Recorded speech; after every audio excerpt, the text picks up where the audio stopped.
Olá, meus amados, graça e paz a todos, sejam muito bem-vindos a mais uma aula. Eu me chamo Emerson Ferreira, sou coordenador pedagógico do INTEPRE, que é um Instituto Teológico de Ensino e Pesquisa da Religião. Amados, muito bom ter você conosco mais uma vez. Nós estamos trabalhando uma das doutrinas mais importantes que narra histórias fascinantes e nesta oportunidade não é diferente. A disciplina Introdução ao Antigo Testamento Bíblico ela é muito robusta porque ela é um apanhado dos 39 livros do Antigo Testamento Bíblico que estão divididos em 4 blocos. Nós estamos falando do segundo bloco, que também é chamado de livros históricos. Na oportunidade passada nós trabalhamos os livros de Samuel e agora eu quero trabalhar junto com vocês os princípios e a importância dos livros dos reis. O livro dos reis ele é muito importante, dado os seus princípios bíblicos, dado os seus conceitos de ensino, dado aos seus conceitos teológicos. Todavia, é importante que nós atentamos já neste período para os momentos históricos que vão ocorrer dentro desse livro. Segundo alguns estudiosos, é dentro do livro dos reis, mais precisamente dentro desses 2 livros, Primeira e Segunda Reis, que nós vamos ter um dos eventos mais marcantes da história de Israel. Nós concordamos que o Êxodo é, sem sombra de dúvida, um ponto alto do Antigo Testamento Bíblico. Todavia, é aqui no livro dos reis que vai ocorrer outros eventos que serão determinantes para nós delimitarmos, compreendermos, assimilarmos a história do povo de Israel, que é nada mais, nada menos a divisão do reino em Reino do Norte e Reino do Sul, e a consequente levada cativeiro assírio e o cativeiro babilônico e seu subsequente retorno da Babilônia. Todavia, aqui então nesses livros, os livros de reis, vai ocorrer eventos importantíssimos que vão trabalhar, que vão nos dar um norte na história de Israel. Quais são? A divisão dos reinos. A partir deste momento, os reinos, ou melhor, o território de Israel passará a ser visto como um território norte e um território sul. Atente para o detalhe de que Saul, Davi e Salomão vão reinar em um reino unido, ou seja, as 12 tribos de Israel estão submissas, devem favor a um único rei que é um poder centralizado. A partir de Salomão, mais precisamente a partir do seu filho Roboão, haverá uma cisão significativa, um rompimento da tribo de Judá e da tribo, ou melhor, do reino de Judá a o denominado reino de Israel. É importante que se diga que havia apenas um único reino até Salomão. A partir de Roboão, as tribos se dividem. Tribos localizadas ao sul, mais precisamente Judá e Benjamim, e tribo que está localizada, as tribos que ficarão localizadas ao norte, que é a totalidade das 10 tribos. Portanto, queridos, os 2 livros de reis documentam a história da aliança de Israel desde a morte de Davi e a subsequente sucessão de Salomão até a destruição dos reinos de Israel e os reinos de Judá, que nós vamos ver um pouquinho mais à frente. Os acontecimentos descritos nesse primeiro livro abrangem um período de aproximadamente 120 anos. Ele vai recordar as turbulentas experiências do povo de Deus, que vai desde a morte de Davi até o reinado de Josafá. Josafá é o 4º rei do reino de Judá. E o reinado de Acasias. Acasias é o 9º rei do reino de Israel. Percebam que é no livro dos reis, você vai perceber que a partir desse momento, tanto primeiro quanto segunda reis, vai descrever a história de Israel, os principais acontecimentos no reino do norte e no reino do sul, de forma simultânea. O livro dos reis não vai trabalhar detalhadamente a região sul ou o território sul, ou um outro livro, o Segunda Reis, trabalhar o território norte. Não. Todos os dois livros, ou melhor, os dois livros irão trabalhar todos os eventos que ocorrem simultaneamente no Reino do Norte e no Reino do Sul. Queridos, é bom que nós entendamos que este foi um período muito difícil para o povo eleito, marcados por inúmeras transformações, intensas rebeliões. Havia uma luta interna e uma pressão externa. A pressão externa dos inimigos em poder fazer de Israel o seu povo vassalo. Os conflitos externos que sempre houveram aqui se tornam mais intensos, como por exemplo os conflitos com os filisteus, conflitos com amonitas, conflitos contra os moabitas. É aqui no livro dos Reis que esses conflitos se tornarão um pouco mais acirrados.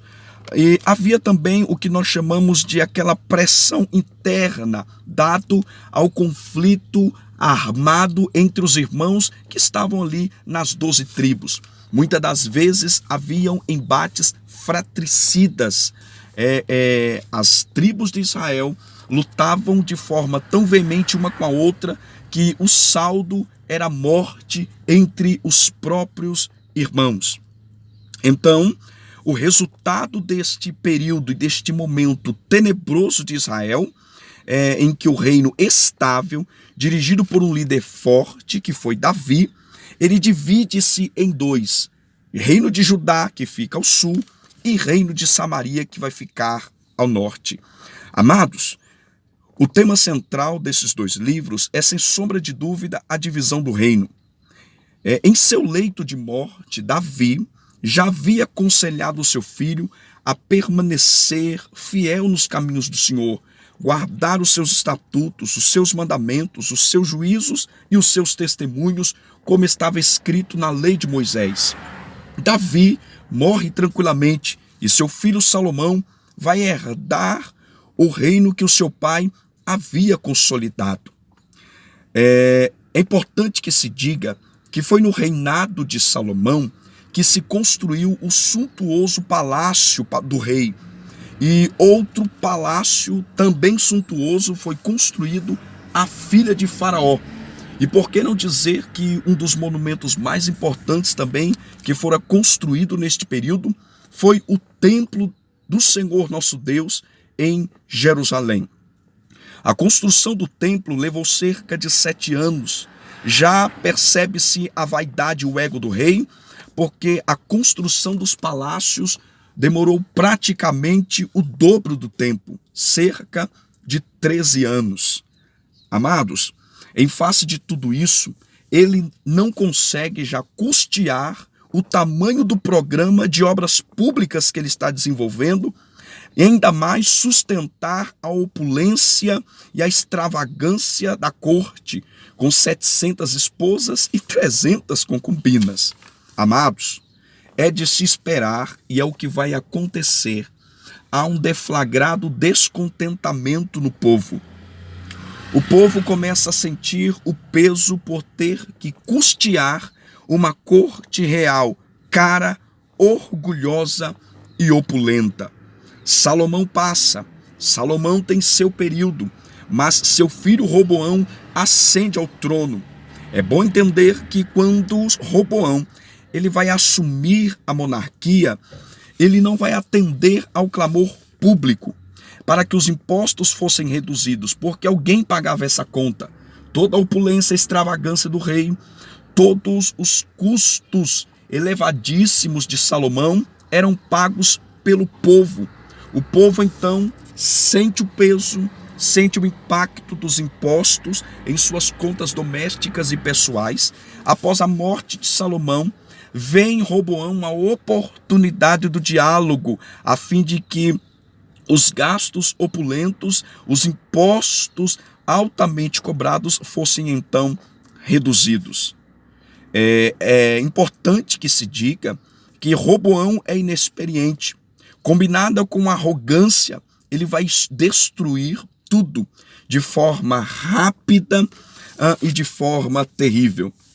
Todo o conceito, obra, padrão de governabilidade que foi deixado por Davi, Saul e Salomão, dentro de um conceito de unidade das tribos, Roboão vai descartar tudo isso, fazendo que surja inevitavelmente a cisão do reino. É importante que se diga que padrão de governabilidade houve mais precisamente no reinado de Davi, porque o reinado de Saul foi um reinado desastroso, o reinado de Salomão foi um reinado de opulência, arrogância e altíssimos gastos, que acabou pesando sobre toda a nação.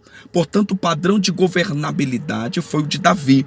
E Roboão, infelizmente, com sua inexperiência, vai jogar tudo isso fora. Queridos, a partir daí, todo o território de Israel vai começar a viver um outro diferencial. O livro de 1 Reis, até o capítulo de número 9, vai trazer uma biografia do rei Salomão, mas é no capítulo 9 que a gente vai perceber que o coração de Salomão não persevera em servir ao Senhor. Deus então o confronta, e a partir já do capítulo 12, a gente vai perceber a chamada divisão no reino. Lembre isso, apenas Saul, Davi e Salomão reina em um território unido. O que seria o território unido? As 12 tribos de Israel. Após a morte de Salomão, dado a inexperiência e arrogância de Roboão, então os 12 territórios são então divididos em duas regiões extremamente importantes. Uma região ficava ao sul, a qual alguém vai chamar de Reino de Judá, e a outra região, que tinha as 10 restantes tribos, ficavam ao norte, também chamado de Reino de Israel ou Reino de Samaria. A partir do capítulo 12 de 1 Reis até o capítulo de número 22, o que a gente vai ter é uma descrição assombrosa dos monarcas que sucedem a Roboão. A história vai ser tratada de forma simultânea entre o trono de Judá e o trono de Israel. Percebe que no capítulo 14, o livro de 1 Reis vai trazer uma leve biografia dos atos de Roboão, que é de Judá. Logo em sequência vai falar do rei Abdias, que também é de Judá, mas percebe que ainda no capítulo 15, ele vai citar 2 reis, por exemplo, 3 reis, Nadab, Baasa e Elá. Esses reis já fazem parte do Reino do Norte. O que eu quero dizer é que as histórias são contadas de forma simultânea. O autor, o escritor, procura deixar o leitor atento a tudo que está acontecendo no Reino de Judá e no Reino de Israel. Queridos, o livro de 2 Reis é uma continuação do primeiro. O primeiro vai narrar a história dos reis, simultaneamente de Judá e de Israel. O último rei citado no livro de 1 Reis é o rei Acasias, que sucede Josafá, rei de Judá, que foi um bom rei de Judá. E o livro de 2 Reis é, na verdade, uma continuação. Ele vai prosseguir relatando a história da monarquia unida e a monarquia dividida em desobediência e aliança. Percebe que depois da divisão, ambos os reinos começam a se envolver com a idolatria e com a corrupção. Este livro, precisamente o livro de 2 Reis, vai relatar as sórdidas histórias dos reis que vieram depois de Acasias, que somam um total de 12 reis, que são chamados o Reino do Norte, ou também chamado de Reino de Israel.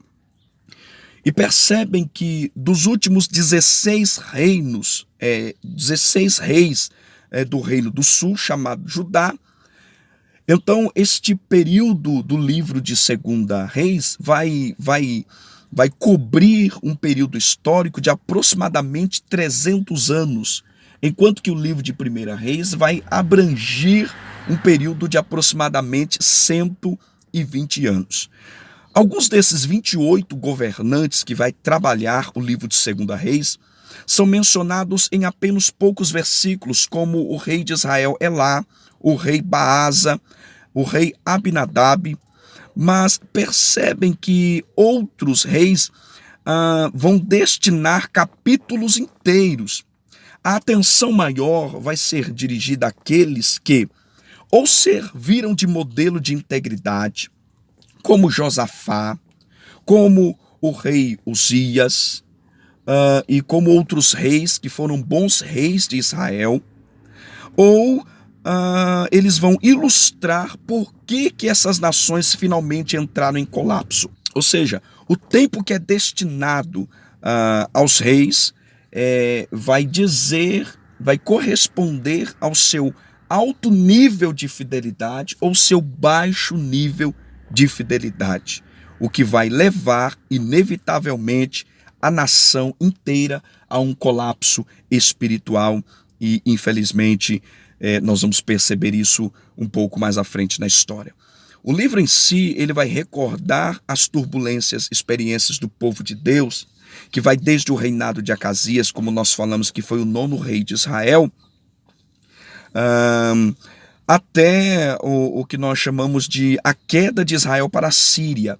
Queridos, atente para um detalhe. A partir do momento que as tribos elas se separam, elas se envolvem em um momento de apostasia e de idolatria contínua. O que vai fazer que neste momento há que nós chamamos de uma imersão profunda do chamado profetismo judaico. É neste período que vai surgir de forma mais intensa e veemente o profetismo em Israel. Nunca houve em nenhum período da história de Israel o momento onde os profetas fossem tão acionados como neste período. Os profetas com o intuito de trazer a nação, a recobrar a nação, o ânimo, o zelo de servir ao Senhor. Eles são levantados por Deus com uma voz de autoridade para deflagrar o pecado, a apostasia e a rebelião. Então, o povo, muito vacilante neste momento, de um coração tomado pela corrupção, idolatria e imoralidade, em alguns momentos atendiam a voz profética, em outros momentos não. E a gente vai perceber que, inevitavelmente, esta divisão vai levar a caminhos distanciosos, embora é importante que se diga que o reino de Judá, ou os habitantes de Judá, o povo de Judá, em algum momento manteve um nível de moralidade, de fidelidade um pouquinho mais perceptível. Pois quando o rei que governava, por exemplo, o rei Ezequias, que foi um bom rei, quando o rei Josafá, quando o rei Asa, reis que se destacaram por sua fidelidade ao Senhor, eles ascendem ao trono, percebe que o povo vivencia um momento de fidelidade, um momento de abandono à idolatria, um momento de reafirmar sua fé no Senhor e guardar os mandamentos e preceitos. Todavia, com a morte do monarca, ascendendo um outro rei que desprezava os caminhos do Senhor e que seguia os caminhos de Jeroboão e de Acabe, percebe que o nível espiritual da nação também caía. Este movimento ou este evento assemelha-se muito ao período dos juízes. Então, infelizmente, este período tenebroso, negro, de infidelidade, vai desembocar no que nós chamamos de cativeiros. A história de Israel é marcada por 2 importantíssimos, grandes e desastrosos cativeiros. O primeiro cativeiro vai ocorrer no ano 722, quando, dado a insistência do reino de Israel, que ficava ao norte, que faziam parte as 10 tribos de Israel, à exceção de Judá e de Benjamim, quando este reino perseguiu em não ouvir os profetas, em não ouvir a admoestação, então Deus permite que ocorra o primeiro terrível, tenebroso cativeiro de Israel, no ano de 722, quando as tropas do rei da Assíria invade e deporta boa parte dos habitantes que estavam na região do norte, também conhecido como Reino de Samaria. É importante e nós entendermos que esse cativeiro ele tem um viés diferenciado. Este cativeiro, conhecido como cativeiro de Israel ou cativeiro assírio, ele é mais chamado pelos estudiosos de cativeiro assírio, não é necessariamente uma deportação como vai acontecer posteriormente com Judá. Percebe que os reinos estão divididos. Então o cativeiro assírio ele vai lidar, dado a estratégia diferenciada do rei assírio, como é que ele vai funcionar? Ele não vai funcionar como deportação, ele vai funcionar como mistura. Ele vai miscigenar, misturar o povo, a fim de que o povo perca o seu poder e ímpeto patriótico e evite, assim, futuras rebeliões. Esta era a modalidade de captura, esta era a modalidade de cativeiro assírio. Não era deportar o povo de uma região geográfica para uma outra região geográfica, como vai acontecer um pouco mais à frente com Judá, mas mantê-los na sua terra e misturar o povo a fim de que ele perca a identidade e a hegemonia. Isso aconteceu e funcionou de uma forma tão eficaz que a partir daí, boa parte, ou por que não dizer, as 10 tribos que ficavam ao norte serão chamadas pelos judeus de samaritanos.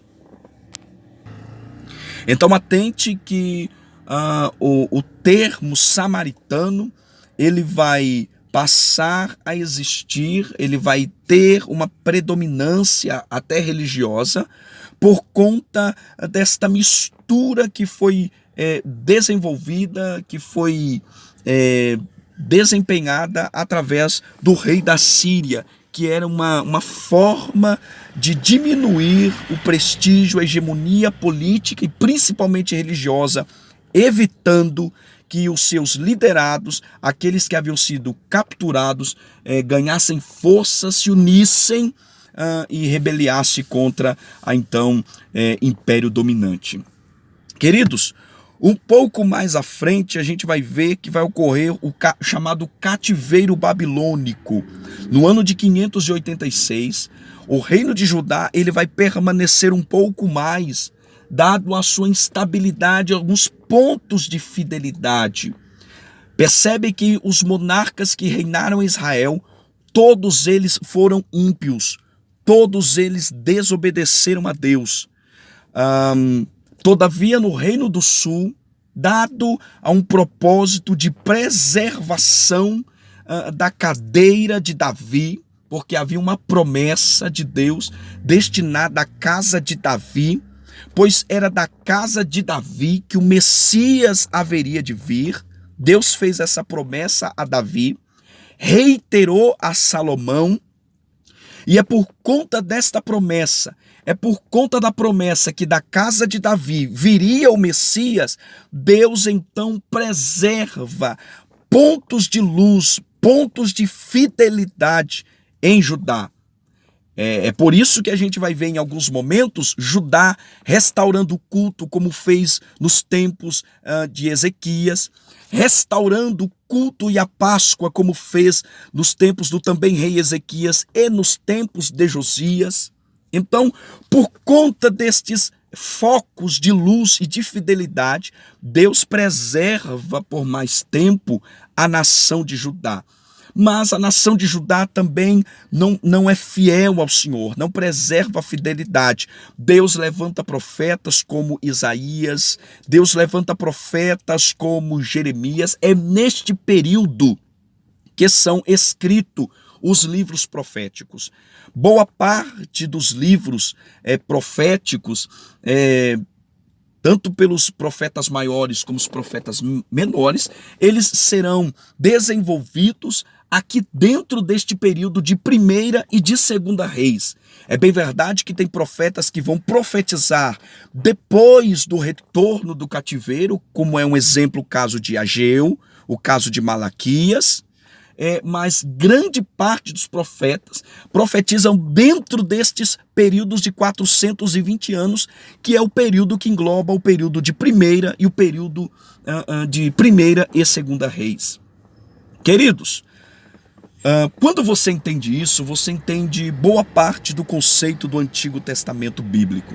Nós já estamos encaminhando para o término desta aula, mas é importante que você entenda que é dentro desse período de pouco mais de 4 séculos que é desenvolvida uma parte significativa de toda a história de Israel e simultaneamente a história de Judá. Mas é neste período, e tem como praticamente 2 profetas que foram pioneiros, que foi o profeta Elias, Eliseu, que são considerados profetas não literários. Os profetas são classificados em 2 categorias básicas, a saber, profetas literários e profetas não literários. Por exemplo, se você pegar o chamado profeta Eliseu ou o profeta Elias, foram 2 grandes e importantíssimos profetas, todavia nós não temos nada canônico deixado escrito por estes. Então eles são profetas autênticos, têm o seu legado, sua importância dentro da história, mas não são literários, porque eles não têm livros escritos. É diferente de Jeremias, é diferente de Isaías, é diferente de Ezequiel. Não no que tange a importância, mas a propósito, pois além de Jeremias profetizar a nação de forma oral, ele registra as suas profecias e nós temos um livro do profeta Jeremias. Isso vai ocorrer também com Ezequiel. Ezequiel profetiza oralmente ao povo de Israel. Ezequiel tem visões de Deus e, diferentemente de Elias ou de Eliseu, eles registram suas profecias. Então, nós temos livros inspirados que é fruto dessas profecias que foram desencadeadas à casa de Israel e à casa de Judá. É por isso que nós temos esta classificação de profetas literários e profetas não literários. Eu gostaria de reiterar este elemento que é extremamente importante. Profetas literários e não literários não quer descrever ou não quer dizer que há níveis de importância de profetas. Não há importância e nem relevância um em detrimento do outro, ou seja, os literários dos não literários. O que existe é propósito específico para cada um dos profetas. Queridos, então, após um clamor profético, inúmeros profetas que foi destinado ao reino de Judá, lembra que neste momento, no ano 586, já não existe o reino de Israel, porque o reino de Israel já havia sido levado cativeiro em 722. Então o reino de Judá permanece por mais um pouco de tempo, mas inevitavelmente rejeitando a voz profética, profeta que foram usados com muito poder, como o profeta Isaías, como o profeta Jeremias, profetas que foram utilizados com bastante autoridade, infelizmente não foram ouvidos. Então Deus cumpre sua palavra, mais precisamente através do profeta Jeremias, que descreve até o tempo que o cativeiro iria durar, cerca de 70 anos. No dado momento, Deus levanta Nabucodonosor, que é o rei da Babilônia, e no ano 586 invade o território de Judá. A princípio, esta invasão ela vai dar-se em 3 modos distintos ou em 3 ocasiões distintas. No ano 586 foi a última invasão, mas já havia ocorrido 2 invasões anteriormente. Uma invasão em 605 a.C. e a outra invasão 10 anos depois, no ano 596 a.C. É importante que se diga que nesta primeira incursão babilônica, no ano 605, é aquela invasão onde é deportado os jovens nobres, dentre eles Daniel, Misael, Ananias e Azarias, os 4 jovens que Deus honrou grandemente dentro da corte babilônica. Receberam posteriormente nomes babilônicos, a saber, Mesaque, Sadraque e Abdenego. mas que desta primeira incursão apenas os jovens nobres foram levados. Em uma segunda incursão, dentre eles o profeta Ezequiel. O profeta Ezequiel fica às margens do rio Quebar e lá ainda profetiza aqueles que haviam sido levados cativos como se fossem um assentamento. É neste lugar onde os judeus estão de forma provisória, é que Deus levanta o profeta Ezequiel para também descrever suas profecias do que ainda estaria de vir. Pois o primeiro estágio Deus leva apenas os jovens nobres. No segundo estágio de invasão, Deus já leva uma parte maior, Deus permite que uma parte maior de homens sejam levados, dentre eles o profeta Ezequiel. Todavia, os profetas ainda estão pregando, os profetas ainda estão manifestando a mensagem de arrependimento, mas o restante do povo que está lá com o profeta Jeremias, que foi um dos profetas que viu a terrível destruição de Judá, o povo não ouve o profeta Ezequiel, que está nas margens do rio Quebar, o povo não ouve ao profeta Jeremias, que ainda está em Judá, que Judá ainda não tinha sido totalmente destruída, mas inevitavelmente eles não atentam para o clamor que Deus havia feito e consequentemente no ano 586, então a terceira e terrível invasão babilônica vai ocorrer com uma destruição terrível, inclusive a destruição do templo sagrado em Jerusalém. O livro dos Reis, ele encerra relatando as consequências, mais uma vez, assim como termina o livro de 2 Samuel, o livro de 2 Reis também vai terminar inteirando este princípio de que o pecado ele traz consequências e muitas das vezes as consequências são irreparáveis. Queridos, por enquanto nós ficamos por aqui. Na próxima aula, nós vamos dar continuidade aos últimos livros históricos e eu tenho certeza que a gente vai entender um pouco mais deste lapidar de Deus. Lembra que Deus é da tribo de Judá que Deus vai trazer o Messias. Percebem que, e aqui com esse detalhe eu encerro essa aula, percebem que as 10 tribos que foram subjugadas pelo reino assírio, pelo império assírio, elas jamais voltaram ao seu modo de fidelidade ao Senhor nosso Deus. Foram para lá, foram subjugadas pelo então imperador assírio, que nessa ocasião era o terrível Senaqueribe, e de lá não retornaram, tornou-se um povo misturado, a qual a história irá denominá-los de povo samaritano, porque tinha sua capital na região de Samaria.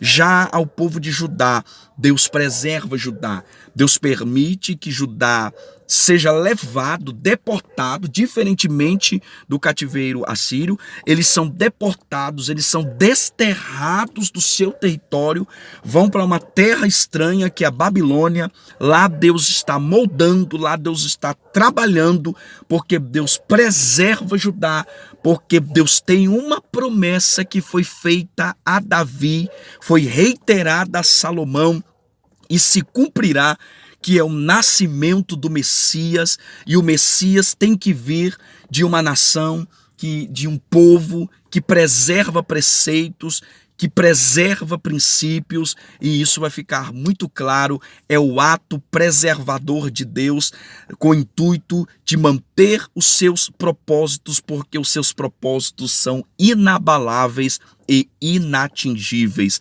Cumprindo o período, Deus então faz com que o povo retorne, e isso nós vamos falar um pouquinho mais à frente, sobre os moldes, como Deus trabalha no coração do povo, em território babilônico, e como este povo retorna para dar continuidade à promessa que Deus haveria feito, e vai se cumprir no nascimento do Messias. E é por isso, propositalmente, que Jesus, o Filho de Deus, o Salvador das nações, é também chamado Jesus, Filho de Davi. Queridos, Deus abençoe a todos. Te espero na próxima aula. INTEPRE, Instituto Teológico de Ensino e Pesquisa da Religião, comunicando excelência à sua vocação.